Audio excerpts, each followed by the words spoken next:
Can you hear me? Are you there? Yeah, I'm here. I'm back. I'm ready to continue.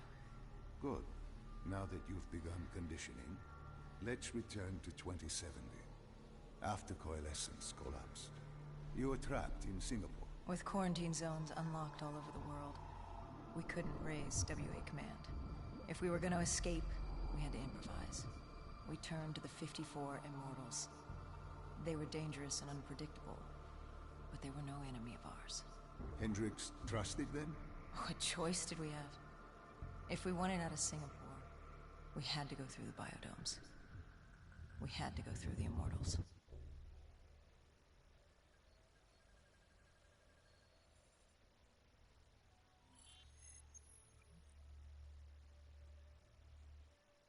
Getting in was easy.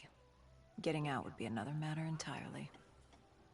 At the time, the biodomes were the safest place to be. With the outbreak of 2060, the Immortals seized the marina and dug in. The biodomes were impenetrable. Dead-proof. Hendricks had a contact, Danny Lee. He was slimy as they come, but he could get us transport. Not only that, Taylor had beaten us out of the biodomes. And Danny claimed to know where he was heading. They had this information. Danny was convinced Gojulan had info on her central server. They were doing us a solid, really. But that didn't come cheap. They wanted food, water, weapons, reinforcements from the Winslow Accord. We agreed to their terms, with no idea if we could honor it. The Immortals were a people of their word, and quite efficient in punishing those who did not act the same.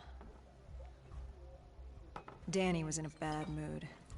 The Immortals weren't exactly happy to see us. They knew our part in what had happened in Coalescence.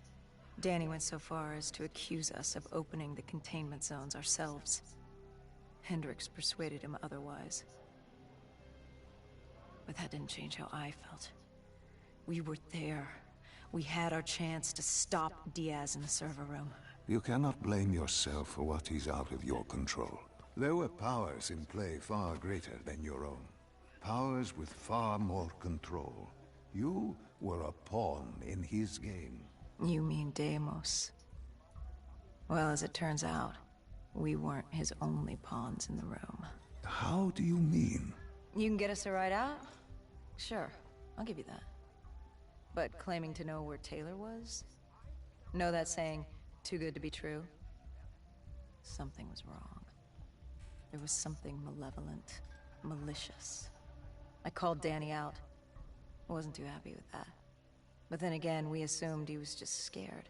The outbreak now occurring worldwide was unprecedented. We were all scared. Up till now, we'd become complacent. We got comfortable. The dead had stayed in their cage, and we kept pretending nothing had happened. Taylor and Diaz changed that. Pandemonium, riots, civil war, countries were already tearing themselves apart, in many cases before the dead even reached them. Danny wasn't scared. He was stalling. And it only took us another moment to find out why. The Ghost siblings. Danny set you up. No, no, no. This was different. It was their eyes. Hollow. Empty. Void of life. Like they could see right through me. They all had it. Just like Diaz. It was only later we found out all higher-ups in the Immortals were outfitted with D&I. Like us. If only we'd known the part our own technology would play. The thing about dead killers, though, there's always a plan B. We had a robot squad in place, ready if the situation took a turn. Gojulan bolted before our robots got her. She was headed for the server room in Cloud Mountain, the only place we could put in the call from transport. It became quickly apparent that uninvited guests had joined the party in biodomes. The dead were flooding into this safe haven. It was about to become hell on Earth. We had to move. We had to get to Cloud Mountain.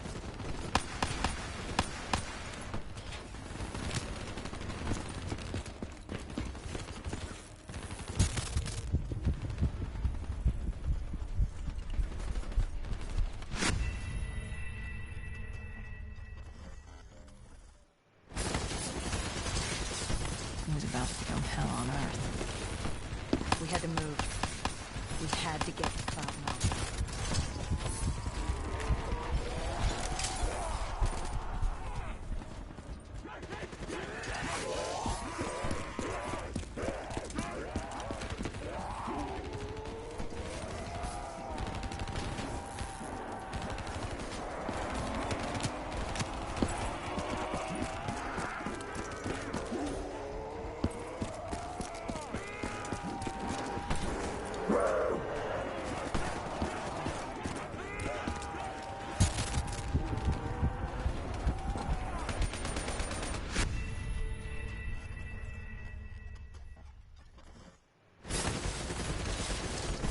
It was about to become hell on Earth.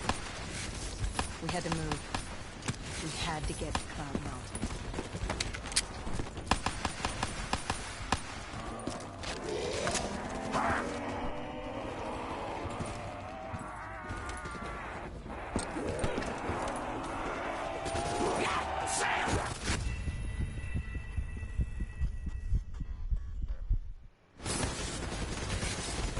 It was about to become hell on Earth. We had to move. We had to get to Cloud Mountain.